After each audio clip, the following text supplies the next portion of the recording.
Saudamos a todos com a paz de Jesus. É um privilégio podermos ter circunstâncias favoráveis de liberdade religiosa quando podemos estudar as profecias da palavra de Deus. E com certeza você será recompensado por Deus por todo o esforço, por toda a dedicação que você fizer no sentido de entender as profecias para o tempo do fim que estão reveladas aqui no livro do Apocalipse e também em Daniel.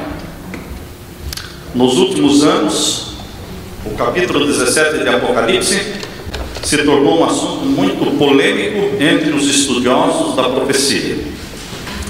Não podemos fechar os olhos para essa visão que se propõe explicar os mistérios da grande Babilônia.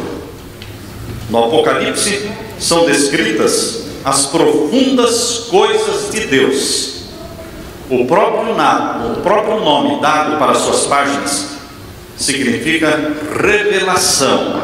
Contradiz a afirmação de que é um livro selado. Uma revelação é alguma coisa revelada.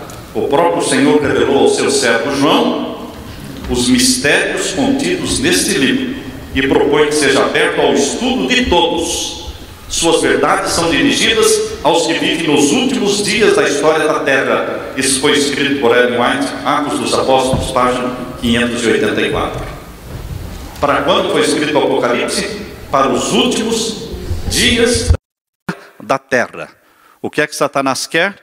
Que você estude o Apocalipse como sendo um livro para a Idade Média, jogando as profecias para o passado, quando Deus quer que nós entendamos o delineamento dos eventos, a sucessão dos eventos, agora no tempo do fim, que é o tempo mais difícil que você terá que atravessar nesta viagem em direção à Nova Jerusalém. Essa é a última etapa da viagem para a Nova Jerusalém.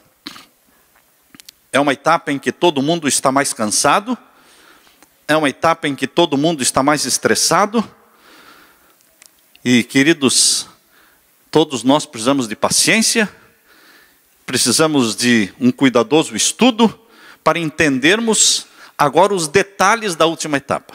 Lembrem-se, quando você está viajando da Flórida para o norte, basta você saber que deve seguir a 95, não é?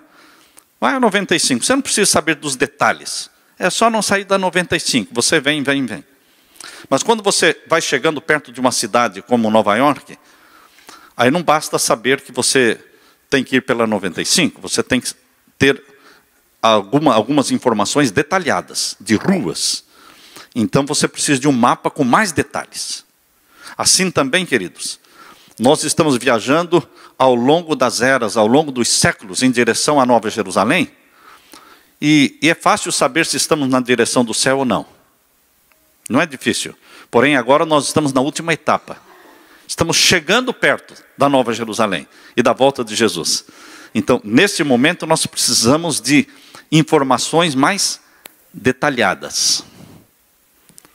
Deus vai dar um zoom e então vai ajudar a mim e a você a vermos coisas que vão nos firmar os pés no caminho da verdade, porque nós precisamos disso. Que ninguém pense que por não poder explicar o significado de cada símbolo do Apocalipse, é inútil investigar este livro numa tentativa de conhecer o significado da verdade que ele contém. Aquele que revelou esses mistérios a João, dará ao diligente pesquisador da verdade um antegozo das coisas celestiais. No mesmo livro, Atos dos Apóstolos, página 584.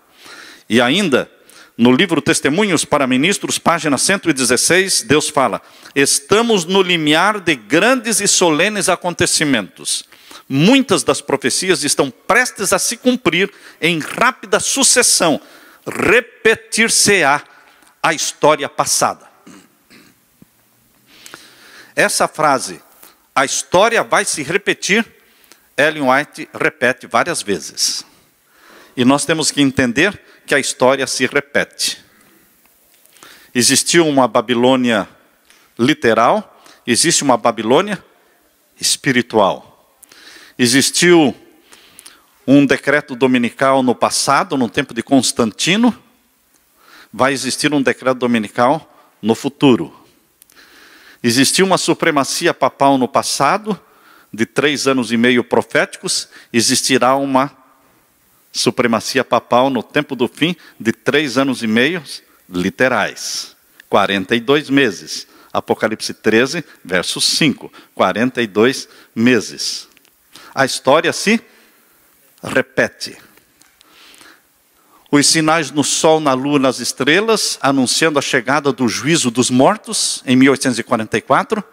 Aconteceram esses sinais, vão acontecer de novo, anunciando a chegada do juízo dos vivos. Quando as pessoas pensam que a profecia não pode se repetir, ela perde muita coisa da profecia. Porque a profecia se repete. A história se repete. A história se repete. Por isso Ellen White fala, repetir-se-á a história passada.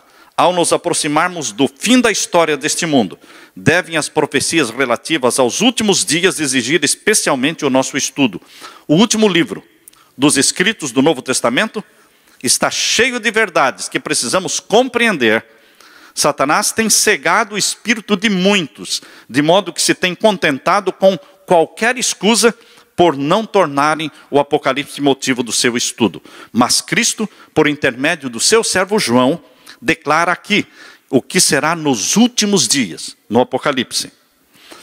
Agora vejam, o que foi escrito no livro, na Review and Herald, do dia 20 de dezembro de 1892, Ellen White escreveu assim: não há escusas para alguém tomar posição de que não há mais verdade para ser revelada. E que todas as nossas explanações da Escritura estão sem um erro.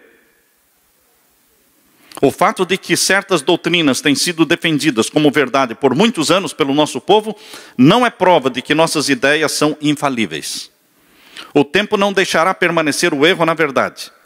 E a verdade pode ser esclarecida. Nenhuma verdadeira doutrina perderá alguma coisa por inteira investigação. Não precisamos ter medo de investigar. Não precisamos ter medo de analisar tudo que vem à nossa mão para conhecermos exatamente o que Deus quer nos ensinar. A verdade não teme investigação. A verdade não teme pesquisa. A verdade, ela permanece e vai permanecer sempre. Ainda no livro Testemunhos para Ministros, página 105, Deus falou através de Ellen White dizendo: temem alguns que, se reconhecerem estar em erro, ainda que seja num simples ponto, outros espíritos serão levados a duvidar de toda a teoria da verdade. Tem, portanto, achado que não se deve permitir a investigação, que ela tenderia para a dissensão e a desunião. Mas se tal é o resultado da investigação, quanto mais depressa vier, melhor. Se há aqueles cuja fé na palavra de Deus não suportará a prova de uma investigação das Escrituras, quanto mais depressa forem revelados, melhor. Não podemos manter a opinião de que uma posição uma vez assumida, uma vez advogada uma ideia, não deve sob qualquer circunstância ser abandonada. Existe apenas um que é infalível, aquele que é o caminho, a verdade e a vida. Testemunhos para Ministros, página 105. E ainda no mesmo livro diz: não deve a Bíblia ser interpretada para agradar às ideias dos homens, por mais longo que seja o tempo em que tem considerado verdadeiras essas ideias. Não devemos aceitar a opinião dos comentaristas como sendo a voz de Deus. Eles eram mortais, sujeitos ao erro como nós mesmos. Deus nos tem dado a faculdade do raciocínio, tanto como a eles. Devemos tornar a Bíblia o seu próprio intérprete, expositor. Queridos, aqui nós estamos para focar, mais uma vez, o assunto do capítulo 17 de Apocalipse, que está falando da grande cidade que reina sobre os povos da terra. Séculos antes de João existir, a antiga cidade de Babilônia tinha sido completamente destruída e nunca mais foi reconstruída. Então Babilônia se tornou uma palavra código. Quando se fala no Apocalipse de Babilônia, está falando de Roma. E a palavra Babilônia é mencionada 6 vezes no Apocalipse. Porque número 6 identifica o poder humano que se levanta contra Deus. Então Babilônia é mencionada 6 vezes.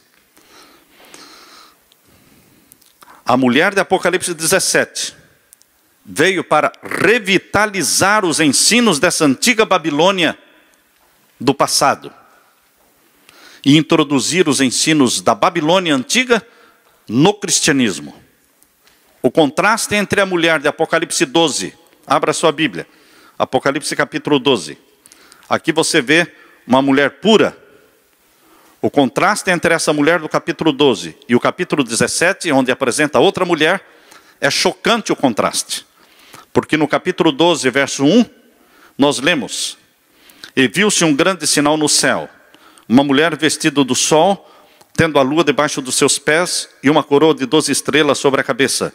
E estava grávida e com dores de parto, e gritava com ânsias de dar à luz. Esta mulher representa a igreja de Deus, que deu à luz a Jesus Cristo, o Filho de Deus, o Salvador do mundo. Aqui diz que quando ela estava para dar à luz, parou diante dela quem? Verso 3. Viu-se outro sinal no céu, e eis que era um grande dragão vermelho, que tinha 7 cabeças e 10 chifres, e sobre as suas cabeças 7 diademas. E a sua cauda levou após si a terça parte das estrelas do céu, e lançou-a sobre a terra. E o dragão parou diante da mulher que havia de dar à luz, para que dando ela à luz, lhe tragasse o filho. Foi quando Jesus nasceu, e Satanás tentou, através de Herodes, matar o Filho de Deus, mandando matar todas as crianças de 2 anos para baixo. Mas o Filho de Deus foi protegido, e ele viveu 33 anos na terra, e ele morreu na cruz como um vitorioso, e ele ressuscitou como um vitorioso, e subiu ao céu. E aqui diz, verso 5, e deu à luz a um filho, um varão que há de reger todas as nações com vara de ferro, e o seu filho foi arrebatado para Deus e para o seu trono. Que está falando da ascensão de Jesus ao céu. Mas a igreja, a mulher, ficou na terra. Verso 6. E a mulher fugiu para o deserto, onde já tinha lugar preparado por Deus, para que ali fosse alimentada durante 1260 dias. Um dia em profecia é um ano, 1260 anos. Esse foi o período da perseguição papal, da primeira supremacia papal e da primeira perseguição papal contra a igreja de Deus, de 1260 anos, de 538 a 1798. Então esta mulher é a mulher perseguida pelo dragão. E qual é a característica desta mulher, desta igreja? Capítulo 12, verso 17. Eis a característica.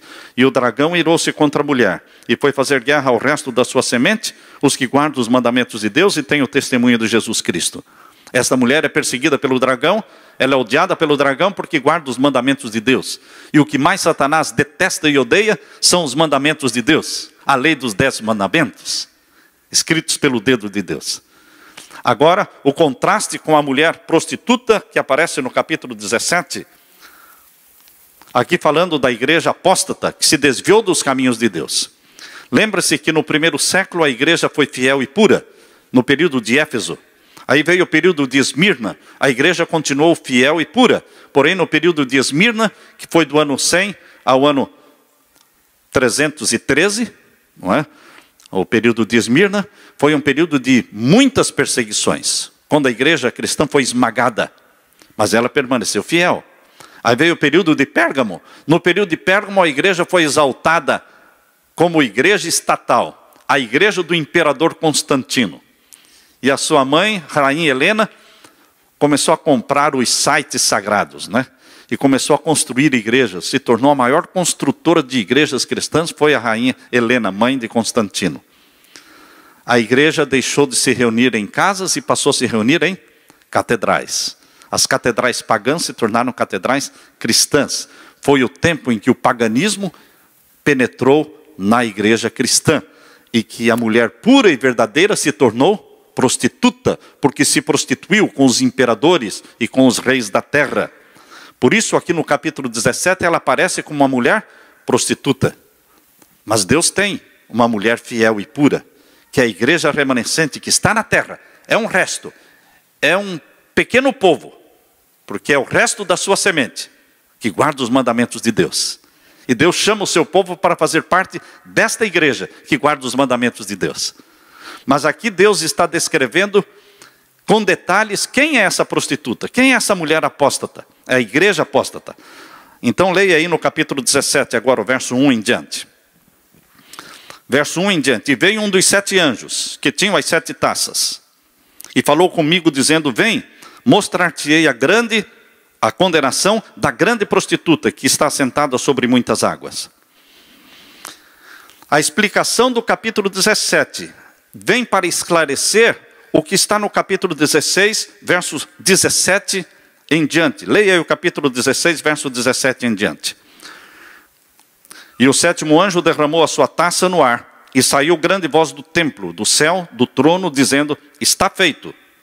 E houve vozes, e trovões, e relâmpagos, e um grande terremoto, como nunca tinha havido desde que há homem sobre a terra.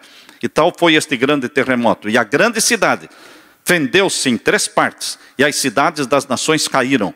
E da grande Babilônia se lembrou Deus, para lhe dar o cálice do vinho da indignação da sua ira. E toda a ilha fugiu, e os montes não se acharam. E sobre os homens caiu do céu uma grande saraiva, pedras do peso de 1 talento, cerca de 34 quilos, 1 talento, pedras que caíram, saraivas, não é? Chuva de pedras. Pense em chuvas de pedras de 30, 34 quilos. Isto vai acontecer na 7ª praga. Não é? E os homens blasfemaram de Deus por causa da praga da saraiva, porque a sua praga era muito grande. Depois de Deus falar desta condenação da grande Babilônia, Deus então dedica o capítulo 17 e a visão que aqui está para explicar com detalhes quem é esta grande mulher prostituta, que é a grande cidade que reina sobre os povos, e diz que é um mistério. Por isso tem tanta polêmica em torno deste capítulo, porque é um capítulo misterioso. Mas não é todo o capítulo misterioso. Existem alguns versos neste capítulo difíceis de entender, mas os outros versos são muito claros. Por exemplo, o capítulo 17, verso 1 é muito claro, porque diz aqui: vem mostrar-te-ei a condenação da grande prostituta que está sentada sobre muitas águas. A grande prostituta é uma grande igreja, que está sentada sobre muitas águas, porque muitas águas, no capítulo 17, verso 15, diz que muitas águas significam o quê? Povos, multidões, nações e línguas. Portanto, é uma igreja grande que se estabeleceu no mundo todo. E o verso 2 diz que esta grande igreja, com quem ela se relacionou, com a qual se prostituíram os reis da terra, e os que habitam na terra se embebedaram com o vinho da sua prostituição. O vinho da sua prostituição são as doutrinas que ela ensina à humanidade. E ela se relaciona com os grandes da terra. E levou-me em espírito, diz aqui, a um deserto, verso 3. E vi uma mulher assentada sobre uma besta de cor de escarlata, e que estava cheia de nomes de blasfêmia, e tinha 7 cabeças e 10 chifres. Percebam que esta besta que está carregando a prostituta, que é uma besta escarlata, é vermelha, e tem 7 cabeças e 10 chifres, é da mesma cor do dragão, que parou diante da mulher para tragar-lhe o filho. Um dragão vermelho, que tem 7 cabeças e 10 chifres. Interessante que, aqui no verso 3, diz que os nomes de blasfêmia estão por toda a besta. Estão percebendo o verso 3? E viu uma mulher assentada sobre uma besta de cor de escarlata, que estava cheia de nomes de blasfêmia. Os nomes de blasfêmia estavam em toda a besta. A diferença, irmãos, é que no capítulo 13, quando fala da outra besta, que estará sendo carregada pela besta, que está cheia de blasfêmias, fala aqui no capítulo 13, verso 1, da besta que subiu do mar. Esta é a besta que vai ser carregada pela outra, chamada de prostituta. E aqui é chamada de besta que subiu do mar. Leia agora o capítulo 13, verso 1. E eu me pus sobre a areia do mar, e vi subir do mar uma besta que tinha 7 cabeças e 10 chifres. Veja a similaridade entre a que carrega e aquela que é carregada. As duas têm 7 cabeças e 10 chifres. E sobre as suas cabeças um nome de blasfêmia. Qual é a diferença que você vê entre essa e a outra? Naquela outra, o nome de blasfêmia está em todo o corpo dela. Aqui, o nome de blasfêmia está nas cabeças. Queridos, Deus tem um povo sincero e fiel dentro da igreja de Roma. No livro Grande Conflito, Deus fala através de Ellen White que Deus tem gente muito sincera. E a maioria dos salvos ainda está dentro de Babilônia. A maioria dos salvos ainda está ali dentro. E que vai se unir aos que guardam os mandamentos de Deus quando ouvirem o clamor: sai dela, povo meu. Mas é gente sincera, filhos e filhas de Deus. Mas os cabeças da igreja de Roma, eles é que têm nomes de blasfêmia. Blasfêmia é quando alguém se coloca no lugar de Deus querendo parecer Deus. Um dos argumentos mais fortes, para que estas 7 cabeças não se refiram ao Egito, à Assíria, à Babilônia, à Medo-Pérsia, à Grécia, um dos argumentos mais fortes é este: de que as cabeças tinham nomes de blasfêmia. O único poder na terra que se proclama Deus não foi o Egito, não foi Medo-Pérsia, não foi Babilônia, não foi Grécia, é Roma papal. Esse é o único poder na terra que se proclama Deus, que ousa perdoar pecados, que ousa aceitar adoração e ousa mandar pessoas para o céu ou para o inferno. E que fez uma alteração na lei de Deus, criando a sua própria lei, também chamada 10 Mandamentos. E que instituiu um dia sagrado de guarda no lugar do dia de Deus. Instituiu o domingo. Queridos, por isso que as 7 cabeças, elas precisam ser aplicadas a reis de Roma. Reis papais, porque tem nomes de blasfêmia. Por isso lá no capítulo 17 diz, as 7 cabeças são 7 montes e são também 7 reis. Isso me impede de aplicar as 7 cabeças aos impérios de Egito, Assíria, Babilônia, Medo-Pérsia e Grécia e Roma pagã. Este é um dos argumentos. A besta que carrega esta mulher, prostituta, no capítulo 17 ela é chamada de prostituta, no capítulo 13 ela é chamada de besta que subiu do mar. A besta que carrega está cheia de nome de blasfêmias, porque Satanás se proclama Deus. Satanás quer ser adorado como Deus. Ele exige adoração. E ele não se importa se a adoração que está sendo feita a ele seja uma adoração consciente. Não. Pode ser que a pessoa esteja adorando Satanás inconscientemente, mas ele está feliz do mesmo jeito. Ele aceita qualquer tipo de adoração, consciente ou inconsciente. Mesmo que você o adore chamando-o de Jesus, ele aceita.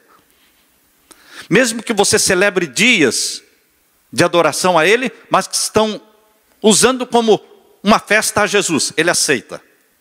Deus não aceita, mas Satanás aceita. Satanás quer aceitar qualquer tipo de adoração. Por isso o nome de blasfêmia está em todo o corpo dessa besta que representa Satanás. Mas na besta que subiu do mar, o nome de blasfêmia está somente na cabeça. Porque a blasfêmia não é dos membros da igreja de Roma, que está repleto de gente sincera, mas são dos cabeças que se proclamam Deus na terra e que aceitam adoração. O anticristo anda nas pisadas do Cristo. Por isso é chamado anticristo, porque ele age como se fosse o Cristo. Cristo perdoava pecados, então o anticristo também pretende perdoar pecados. Cristo aceitava ser adorado, então o anticristo também aceita ser adorado. Cristo tinha uma lei chamada 10 mandamentos, então o anticristo também tem uma lei chamada 10 mandamentos. Cristo tem um dia chamado Selo do Deus Vivo, Santo Sábado, por isso o anticristo também tem um dia chamado o dia do Senhor para eles. Eles chamam de o dia do Senhor, domingo, do Dominus Dei. Queridos, Cristo Jesus reinou na terra um ministério de 3 anos e meio. Quanto tempo foi o ministério de Jesus na terra? 3 anos e meio.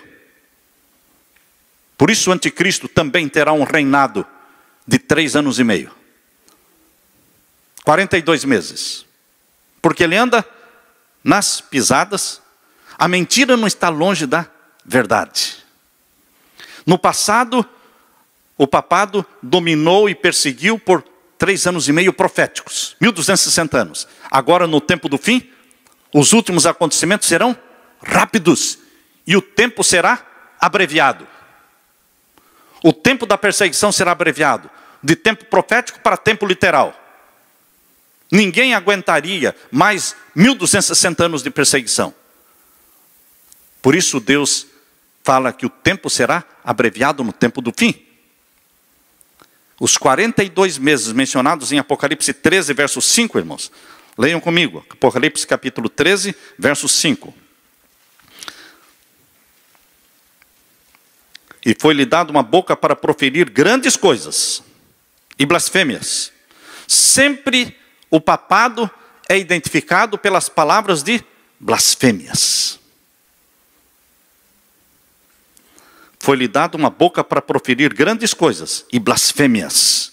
E deu-se-lhe poder para continuar por 42 meses. Quando ocorrerão esses 42 meses? Ocorreram na Idade Média e ocorrerão no tempo do fim. Porque aqui menciona no capítulo 13, verso 3. No capítulo 13, verso 3, diz que esta besta foi ferida de morte. Mas a sua chaga mortal foi curada. Quando começou a cura desta ferida mortal? Em 1929. Começou a cura. A cura não aconteceu em 1929. Só foi o início.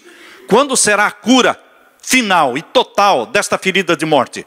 Quando sair o decreto dominical e quando os 10 blocos forem consolidados e o mundo todo estiver dividido em 10 reinos e o poder papal reinando sobre todos eles, com a imposição do decreto dominical de uma forma universal, então a cura da ferida mortal terá acontecido.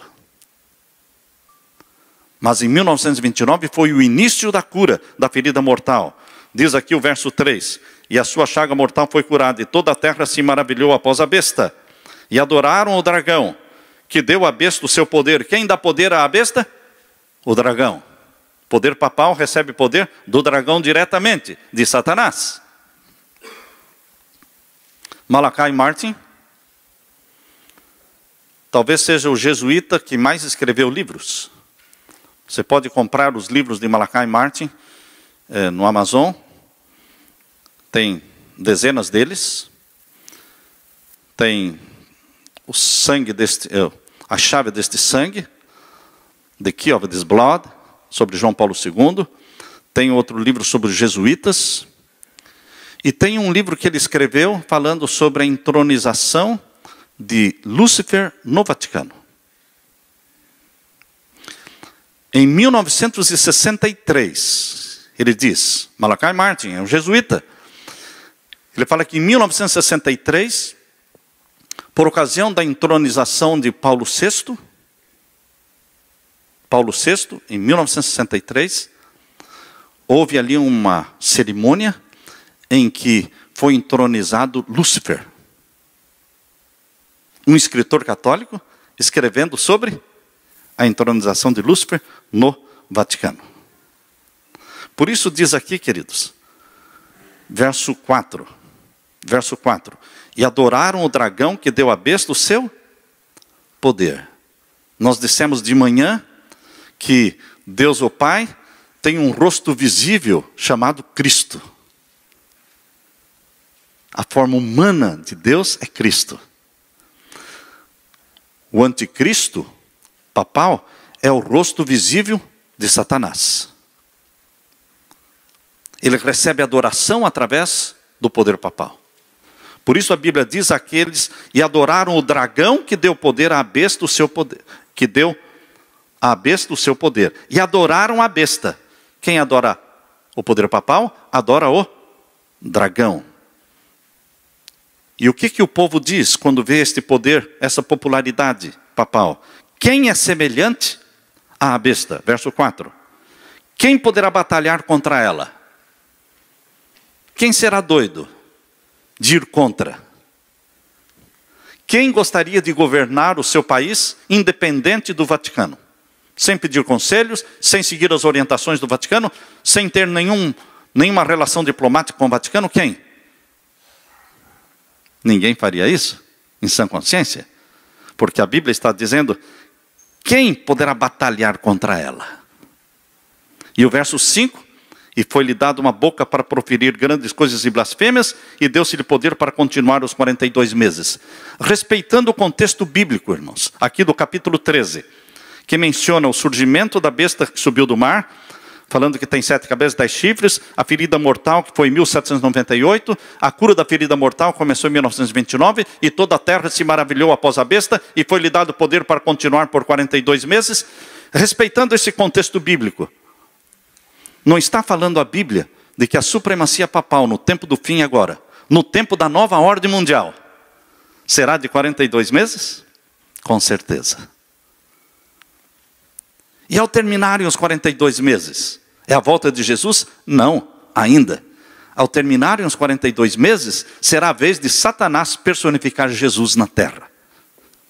Descartando o papado, agora é o próprio Satanás personificando Jesus, que será adorado e aclamado pelo mundo todo. No tempo do papado, durante a nova ordem mundial, será o decreto dominical. Porém, no período em que Satanás está personificando Jesus na terra, será o decreto de morte contra os que guardam os mandamentos de Deus. Mas assim como foi nos dias da rainha Esther, nenhum filho de Deus morreu, assim também no decreto de morte do tempo do fim, nenhum filho de Deus vai morrer, porque Jesus Cristo se levantará para libertar o seu povo. Miguel, o grande príncipe, se levanta para libertar o seu povo. Amém, irmãos? Queridos, é isso que a profecia está nos ensinando. Haverá perseguição contra o povo de Deus? Verso 6 diz, verso 6 do capítulo 13, e abriu a sua boca em blasfêmias contra Deus, para blasfemar do seu nome. Sempre blasfêmias, blasfêmias e blasfêmias, porque é um poder humano que ousa se comparar a Deus. Que ousa usar uma coroa tríplice, dizendo que é Senhor no céu, e é Senhor na terra, e é Senhor debaixo da terra. Por isso abriu a sua boca em blasfêmias contra Deus para blasfemar do seu nome, do seu tabernáculo e dos que habitam no céu. E foi-lhe permitido fazer guerra aos santos e vencê-los. Haverá perseguição no tempo do fim, irmãos. E teremos mártires agora no tempo do fim. E deu-se-lhe poder sobre toda a nação, tribo, língua e... sobre toda a tribo, língua e nação. E adoraram-na todos os que habitam sobre a terra, esses cujos nomes não estão inscritos no livro da vida do Cordeiro. Indo agora para o capítulo 17, irmãos. Vamos nos concentrar agora no verso 7 em diante. Verso 7 em diante. E o anjo me disse, por que te admiras? Eu te direi o mistério da mulher e da besta que a traz, a qual tem 7 cabeças e 10 chifres. A besta que viste foi e já não é, e há de subir do abismo. Lembra-se que o Apocalipse fala de 3 bestas. A besta do abismo é Satanás, porque ele foi lançado do céu para o abismo, porque ele vai ser lançado no abismo durante os 1000 anos, porque no final dos 1000 anos ele vai subir do abismo para ser queimado. Então ele é conhecido como a besta do abismo. Essa besta do abismo está na profecia, capítulo 11, abra sua Bíblia. Capítulo 11 e o verso 7. Capítulo 11, verso 7 diz assim: e quando acabarem o seu testemunho, a besta que sobe do abismo lhes fará guerra e os vencerá e os matará. A besta do abismo. Esta besta é Satanás. Mas a Bíblia também fala de outra besta chamada besta que subiu do mar. Capítulo 13, verso 1. Esse é o papado. E a Bíblia fala da besta que subiu da terra. Apocalipse 13, verso 11. E vi subir da terra outra besta que tinha 2 chifres semelhantes aos de um cordeiro e falava como dragão. Essa besta que subiu da terra, os Estados Unidos da América do Norte. Existe um equilíbrio entre as 3.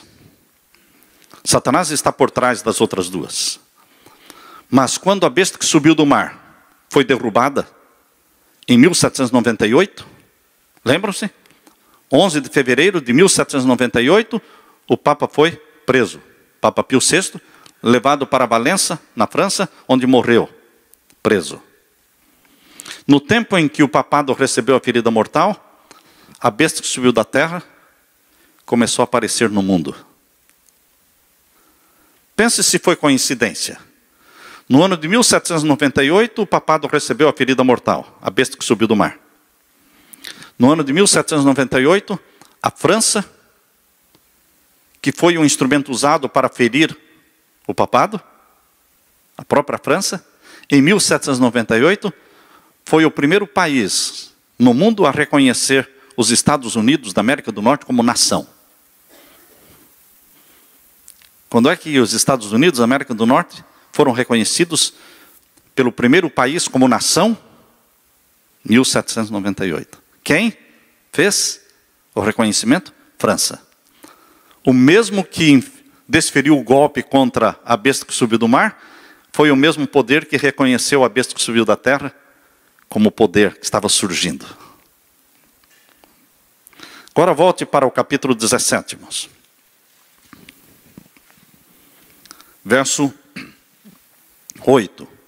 A besta que viste foi e já não é, e há de subir do abismo. Qual foi o período que Satanás reinou como um representante oficial do planeta Terra? Desde que Adão pecou, Adão passou o comando do planeta Terra às mãos de Satanás. E ele respondia pelos negócios da terra. Nos concílios celestiais, em Jó capítulo 1, capítulo 2, aparece lá Satanás representando o planeta Terra. De onde vens? Perguntou Deus para Satanás. E ele disse, de onde venho? Eu venho de passear pela terra e de rodear por ela. Esse foi o período em que a besta do abismo foi realmente oficialmente, um representante da família humana. Mas aqui diz, a besta foi e já não é. Então fala do período em que ele deixou de ser o representante da família humana. Louvado seja Deus. Quando Jesus Cristo morreu na cruz, romperam-se os laços de simpatia que ainda existiam entre Satanás e os anjos do céu. Desde que Satanás foi expulso do céu, os 2/3 de anjos que permaneceram leais a Deus não entenderam as intenções de Satanás.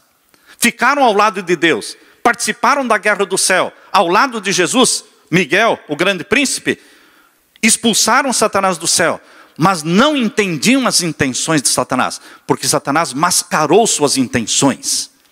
A máscara de Satanás só caiu na cruz do Calvário, quando ele matou e ele assassinou o Filho de Deus. Então os 2/3 de anjos que estavam no céu disseram, uau, ele matou o Filho de Deus, que só fez o bem. Caiu a máscara. E os anjos de Deus viram Satanás como assassino. Romperam-se para sempre então os laços de simpatia.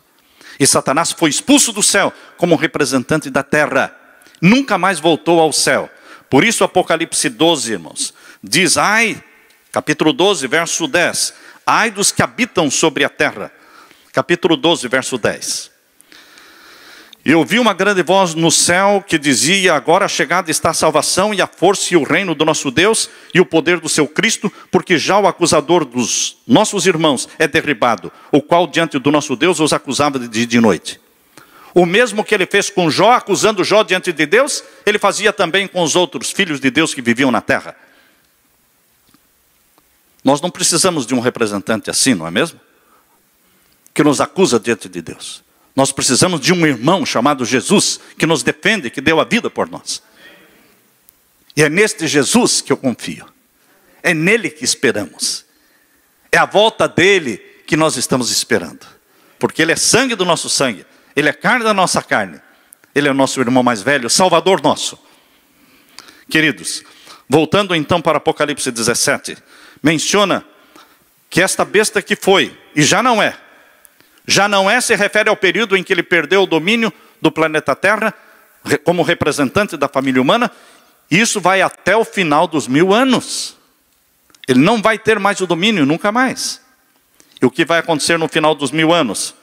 Vai subir do abismo, diz aqui. E depois que ele subir do abismo, no final dos 1000 anos, ele vai ter uma multidão como a areia do mar para reunir em batalha, cercar a cidade santa que desceu do céu. Mas vai descer fogo do céu e vai queimá-los, consumi-los, diz aqui. E irá à perdição. Portanto, a besta mencionada aqui, no início do verso 8, é Satanás. Agora vejam as próximas linhas do verso 8. E os que habitam na terra, cujos nomes não estão inscritos no livro da vida, desde a fundação do mundo, se admirarão, vendo a besta que era e já não é, mas que virá. Aqui está falando da outra besta. É a prostituta. É a mesma besta que subiu do mar. Por que nós sabemos?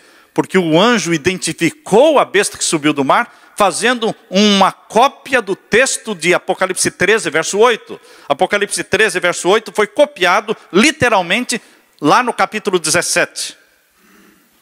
Leiam o copy-paste, ou copy-paste, uma cópia. Capítulo 13, verso 8. Leiam conosco. E adoraram-na todos os que habitam sobre a terra, esses cujos nomes não estão escritos no livro da vida do Cordeiro, que foi morto desde a fundação do mundo. Aqui está falando da besta que subiu do mar, o poder papal.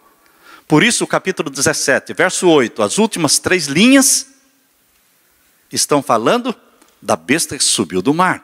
A besta que está sendo carregada pela besta do abismo.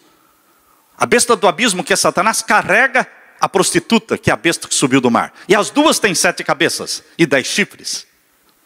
Está claro isso, irmãos? As duas têm 7 cabeças e 10 chifres.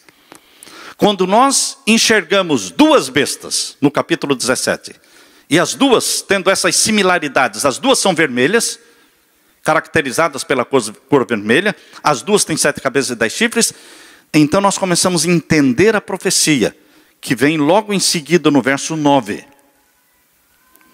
Mas antes de chegar no verso 9, vejam ainda essa parte da besta que subiu do mar. A última linha do verso 8. A besta que era, que não é, mas que virá. Fazendo o mesmo estudo paralelo que fizemos com a besta do abismo, vamos fazer agora com a besta que subiu do mar. Qual foi o período em que a besta que subiu do mar era? E que existiu como poder?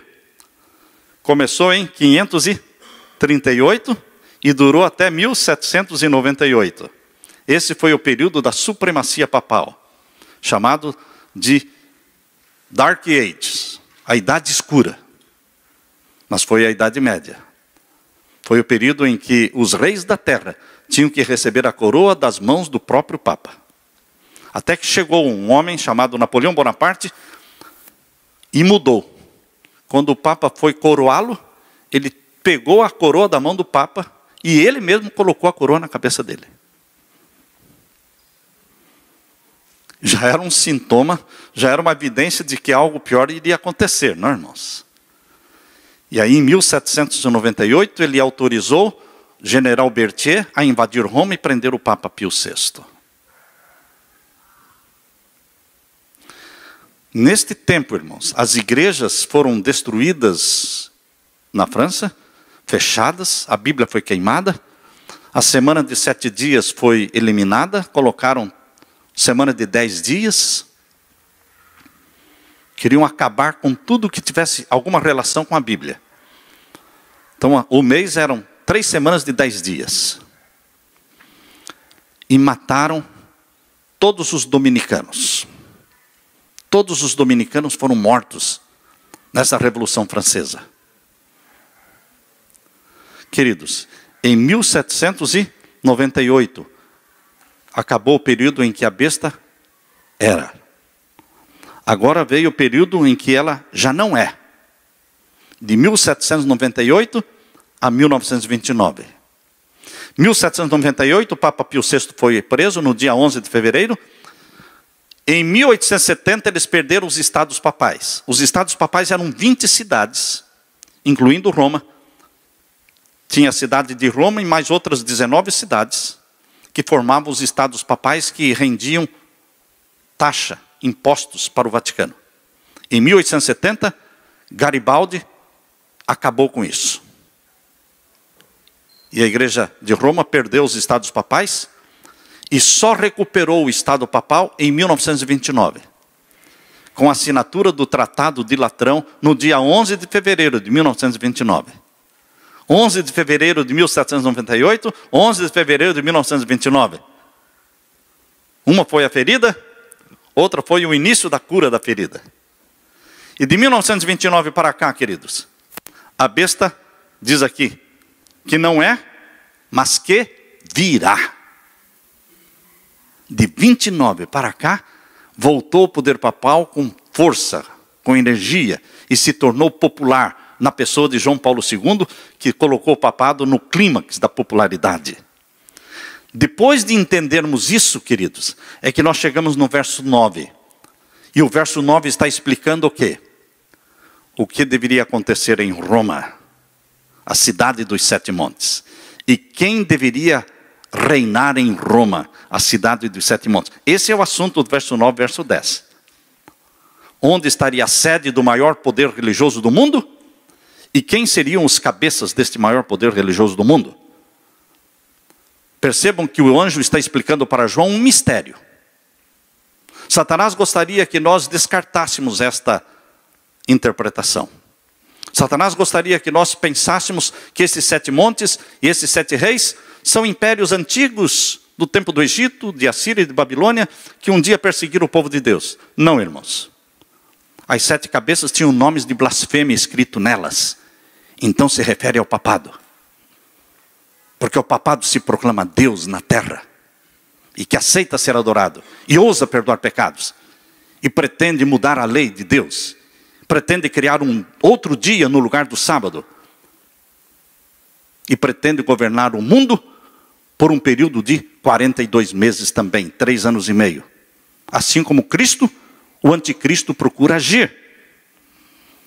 Por isso, o verso 9 está dizendo, aqui há sentido, quem tem sabedoria, também é um copy-paste. É uma cópia de Apocalipse 13, verso 18. Para que você não perca o contexto, o anjo fica amarrando a profecia. O anjo amarrou a profecia do capítulo 17, a profecia do capítulo 13. O anjo amarrou de tal forma que não dá para separar, irmãos. Porque ele foi fazendo cópia dos versos do capítulo 13, repetindo no capítulo 17, para que ninguém ouse dizer que é Egito, que é Assíria, que é Babilônia. Não, irmãos, aqui está falando de Roma e do papado. Por isso o capítulo 13, verso 18 diz, de Apocalipse, aqui há sabedoria. Aquele que tem entendimento, calcule o número da besta. E o número de um homem. E é 666. O número 6 para os judeus era o número do homem. Porque o homem foi criado no 6º dia. E se tornou conhecido como o número do homem. É um número que denota intranquilidade. Quando repete 3 vezes o número, significa eternidade. Então, número 6 significa intranquilidade. Repetido 3 vezes significa eterna intranquilidade. Número 7, número da perfeição. Repetido 3 vezes, eterna perfeição. Número 8 significa vitória. Repetido 3 vezes significa eterna vitória. Por isso o nome de Jesus em grego, Jesus, quer dizer, significa eterna vitória. Porque tem o número de 888. O nome Jesus em grego. O nome de Satanás no antigo grego, no grego antigo, o nome de Satanás era Teitan, que somado dá 666. Teitan. T-E-I-T-A-N. Teitan. E o nome de Jesus dá 888 e o de Satanás dá 666. Queridos, aqui diz o verso, capítulo 17, verso 9. Aqui há sentido. Quem tem sabedoria, não fuja do contexto, se mantenha dentro do contexto de Roma. e da grande cidade que tem sua sede ali, da grande igreja que tem sua sede ali. As 7 cabeças são 7 montes.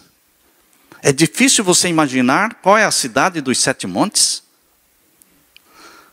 Queridos, Roma tem 7 montes que são conhecidos: Capitólio, Palatino. Quais são os outros 7 montes? Os outros montes de Roma. Vamos aqui. Vamos ver quais são os outros montes que nós escrevemos os nomes deles aqui.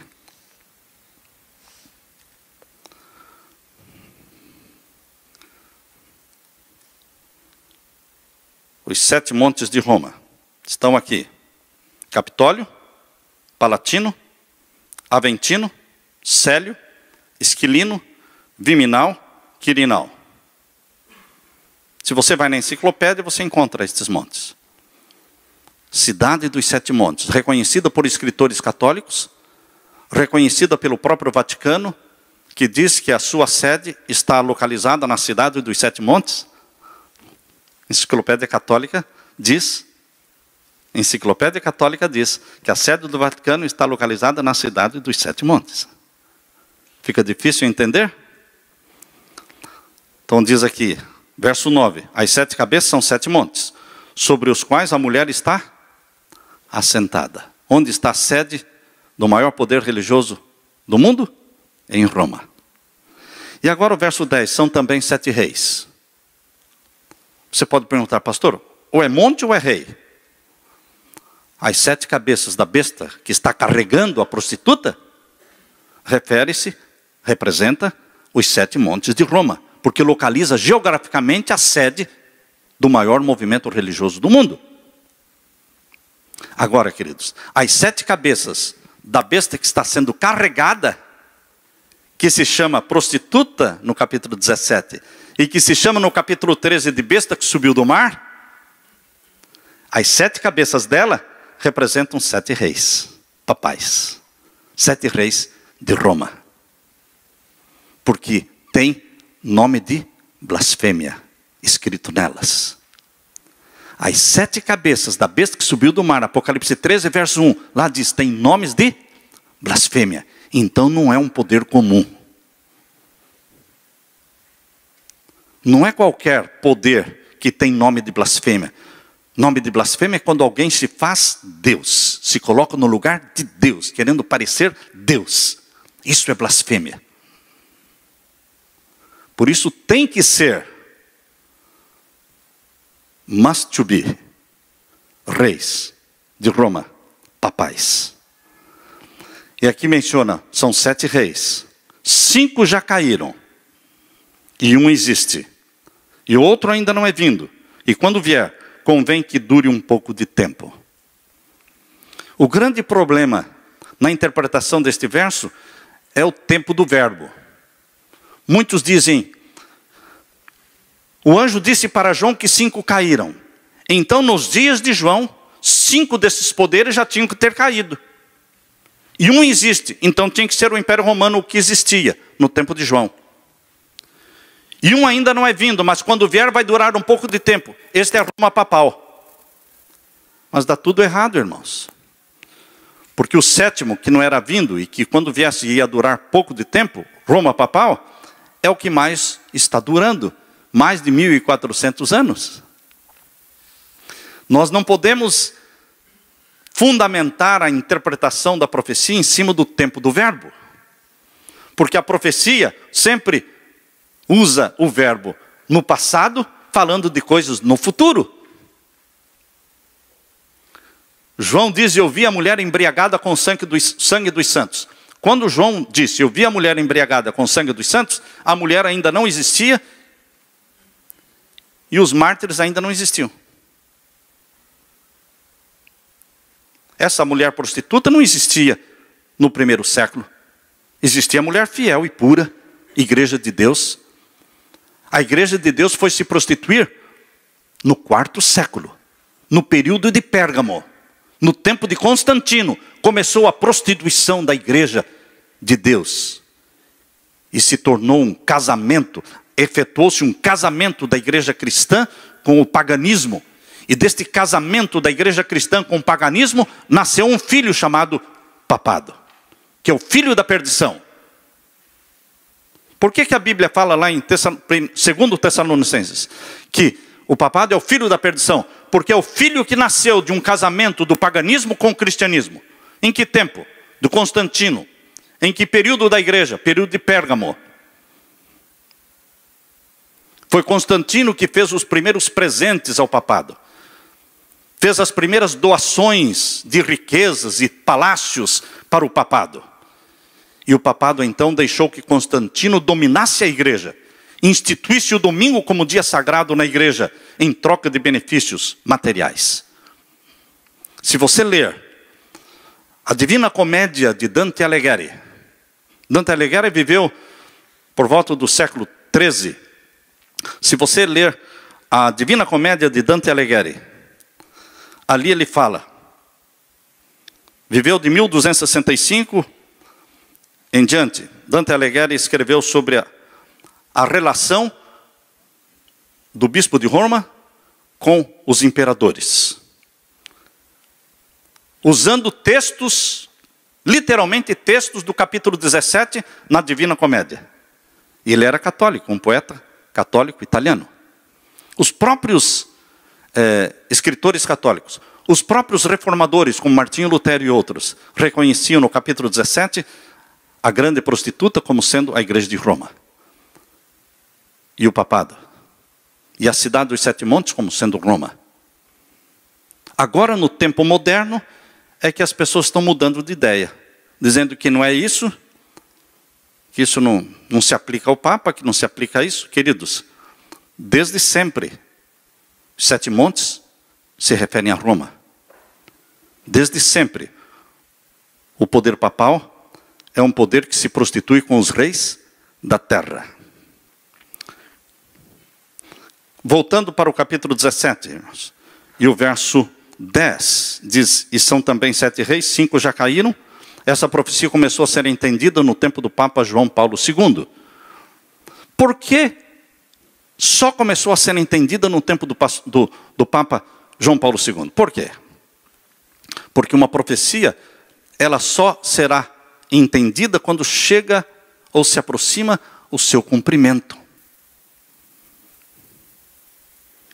Quando eu comecei a escrever Revelações do Apocalipse, estes 3 volumes, eu não entendi o capítulo 17. Mas Deus me falou, comece, não importa que você não entenda o capítulo 17, comece por onde você entende. E nós começamos pelo capítulo 1. E queridos, somente quando nós chegamos no capítulo 17 é que Deus me ajudou a entender, não antes. Quando chegou o momento de se cumprir a profecia, várias pessoas ao redor do mundo começaram a entender que estes 5 que caíram eram 5 papas que já tinham caído, de 1929 para cá. Esse entendimento veio no tempo de João Paulo II, que era o 6º. Contando de 1929 para cá, nós temos então, em 1929, o Papa Pio XI. Depois de Pio XI veio Pio XII. Depois de Pio XII veio João XXIII. Depois de João XXIII veio Paulo VI. Depois de Paulo VI veio João Paulo I. Durou só 33 dias. Depois de João Paulo I veio João Paulo II. Durou 27 anos. Depois do João Paulo II veio Bento XVI, que durou 8 anos. E as pessoas estão perguntando, e agora? A teoria dos 7 papas caiu? Lógico que caiu. Não é mais teoria. Agora é realidade. Agora se cumpriu. Era uma teoria antes. Agora é uma realidade. Porque a profecia diz que o 7º duraria pouco tempo. E durou pouco tempo. Se cumpriu a profecia. Mas e agora? E o sucessor dele? Bom, então agora você tem que entender. Nós temos que entender agora o verso seguinte, que é o verso 11. O verso 11 mostra agora a transição do 8º poder. Vamos ver agora o verso 11. E a besta que era e já não é ela também o oitavo, e é dos 7, e vai à perdição. Queridos, todo o capítulo 17 está falando de quantos poderes? 2. Quantas bestas? 2. Cada besta tem quantas cabeças? 10. Lá, 7 cabeças, 10 chifres. Então, queridos, quando chega no verso 11, não é diferente. Não é diferente no verso 11. O verso 11 continua falando de dois poderes. Um poder papal, outro poder satânico. O próprio Satanás. São 2 poderes. O oitavo poder é duplo. Por isso diz aqui que o oitavo poder pertence aos 7. Para pertencer aos 7, tem que ser papa. Porque os 7 são papas. Agora, se Bento XVI tivesse morrido, como o oitavo poder pertenceria aos 7? Só se ressuscitasse algum dos que morreram. Mas não é assim. Mas ele renunciou. Ele renunciando, ele poderia também perder o título papal. Mas o Vaticano decidiu manter o título papal. E continuar vivendo no Vaticano. Então, queridos, a 7ª cabeça está viva. Renunciou, mas está viva. E o sucessor de Bento XVI pertence aos 7, porque ele faz parte da 7ª cabeça. Ele é extensão e continuidade da 7ª cabeça. Mesmo que Bento XVI morra daqui 1 ano, 2 anos ou mais, o oitavo poder, sucessor de Bento XVI, continuará fazendo parte da 7ª cabeça. Não são 8 cabeças, são só 7. E o oitavo poder papal é continuidade e extensão da 7ª cabeça. Por mais de 600 anos, ou por 600 anos, irmãos, nunca aconteceu isso. Mas o Vaticano terá 2 papas vivos dentro do Vaticano. 2 papas vivos dentro do Vaticano. E os 2 fazem parte da 7ª cabeça. Quando há renúncia, a pessoa não perde. Lembram-se vocês, quando aconteceu com Daniel? Daniel, quando foi chamado por Belsazar para ler as escrituras na parede, Belsazar disse para Daniel: Daniel, se você ler as escrituras que estão aí, você será o terceiro no reino. Terceiro no reino. E você vai pesquisar, por que Belsazar disse você será o terceiro? Porque já existia o primeiro, que era Nabonidos, que era um amante da arte e que renunciou o reinado. Deixou de governar e foi desfrutar da arte que ele amava. Mas Belsazar, o rei de Babilônia, era o segundo. Nabonidos era o primeiro. Por isso ele disse para Daniel, você será o terceiro. Bento XVI, renunciando, ele continua sendo papa, vivo, morando no Vaticano. Por isso o sucessor dele faz parte da 7ª cabeça.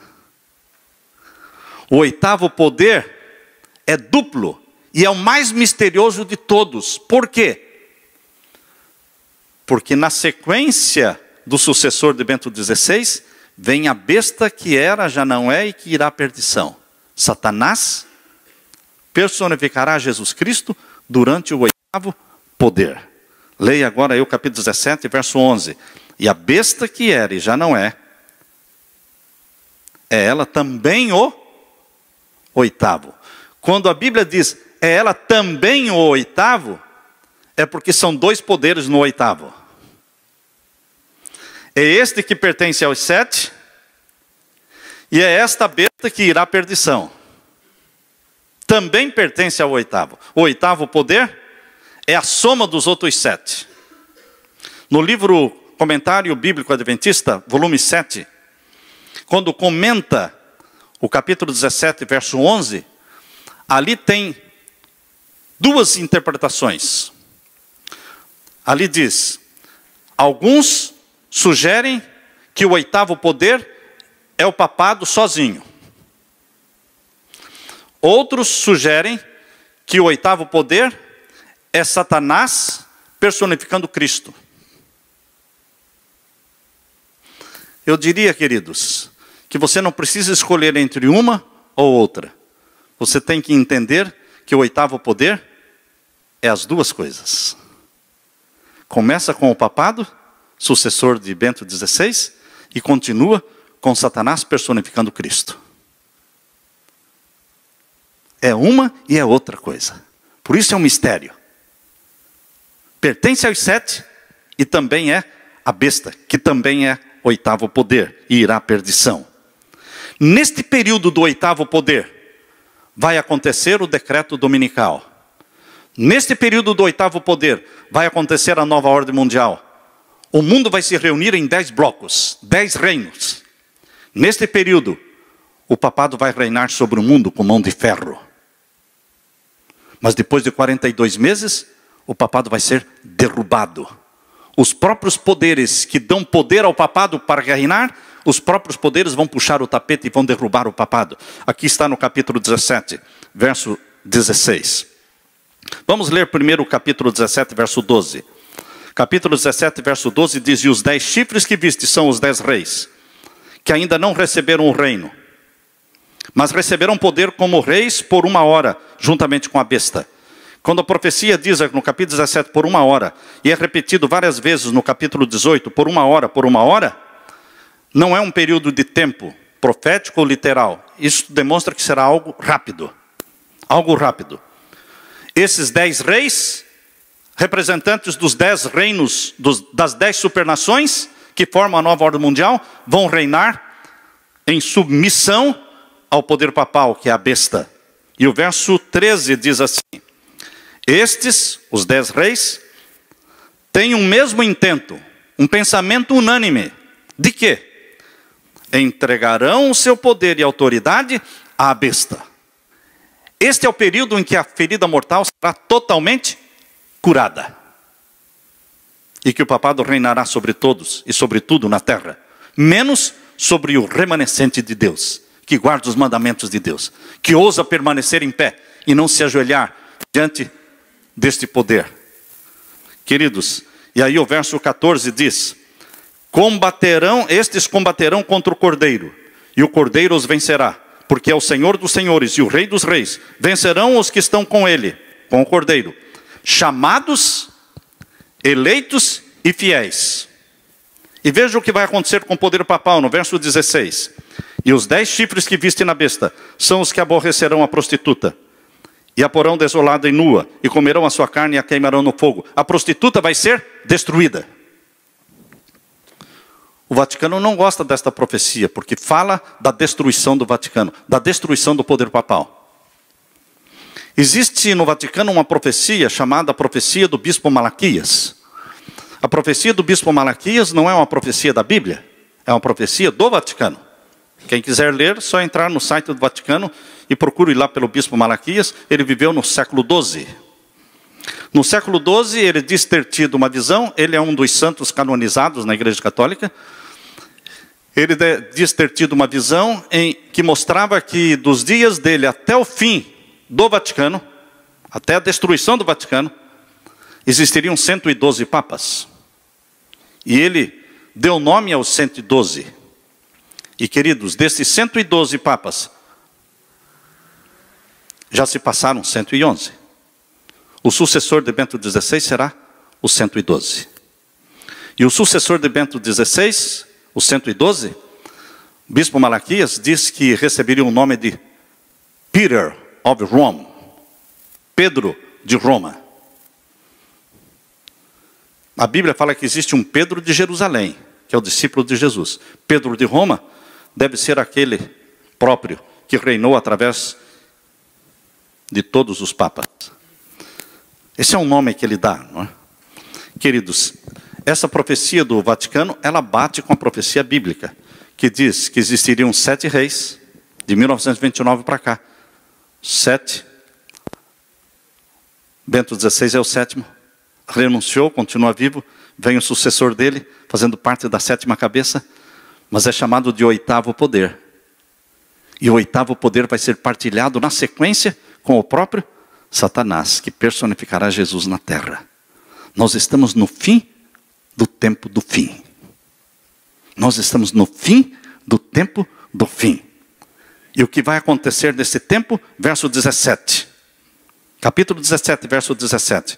Porque Deus tem posto em seus corações. Nos corações de quem? Dos 10 reis, que vão formar a nova ordem mundial. Deus tem posto no coração deles o quê? Que cumpram o seu intento. Qual é o intento que eles têm? De dar o poder à besta para que reine sobre tudo e todos. Agora no tempo do fim. E tem uma mesma ideia. Eles vão pensar igual. E que deem à besta o seu reino, até que se cumpram as palavras de Deus. Porque a besta será derrubada, destruída. Quando você abre Daniel capítulo 11, verso 45, você descobre em Daniel 11, 45, a destruição final do rei do norte. O rei do norte de Daniel 11, 45 é o poder papal. É a mesma prostituta, é a mesma besta que subiu do mar. O rei do norte de Daniel capítulo 11, verso 45. Abra sua Bíblia. Vejam como virá a destruição deste poder. A primeira ferida mortal que o papado recebeu em 1798, 11 de fevereiro, foi curada. Mas agora virá uma ferida mortal definitiva que não será jamais curada. É o fim do poder papal. Diz aqui em Daniel capítulo 11, verso 45.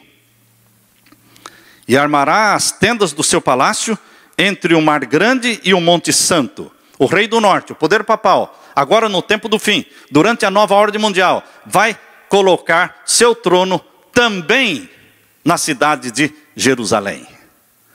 Jerusalém se tornará uma legislação, uma possessão do Vaticano. Será, pastor? É o que a Bíblia está falando. É o que a Bíblia está falando. Vamos entender melhor quando isso se cumprir, não é? Mas é o que a Bíblia está falando. Armará as tendas do seu palácio aonde? Entre o mar grande, que é o mar Mediterrâneo, e o Monte Santo, que é o Monte Moriá, que é onde estava o templo, e hoje está a Mesquita de Omar, a Mesquita Azul. Está ali. E o que vai acontecer nesse tempo em que o papado colocar o seu trono ali? O que vai acontecer nesse tempo? Mas virá o seu fim. Amém, irmãos? Aleluia. Virá o seu fim. Lá em Daniel capítulo 17, verso 16 diz: e queimarão a prostituta, comerão a sua carne. E aqui diz, virá o seu fim. Está falando do mesmo fim, da ferida mortal definitiva. E não haverá quem o socorra, porque é o Rei dos Reis e o Senhor dos Senhores que virá, para implantar o reino eterno, representado pela pedra que foi lançada sem mão, e cresceu, e se tornou um grande monte, e encheu toda a terra. É o reino do nosso Senhor Jesus Cristo, que vem para destruir os 10 reinos que existem na terra, durante a nova ordem mundial, e estabelecer o reino de Deus, que não será jamais destruído. Eu quero estar neste reino de Deus, que não será jamais destruído. Você é chamado para ser fiel, seguidor de Jesus Cristo, guardador dos mandamentos de Deus, membro da igreja remanescente, e esperar Jesus Cristo em vida, porque nossa geração verá Jesus Cristo em vida. Amém, irmãos? Amém. Glória a Deus. Aleluia, Senhor.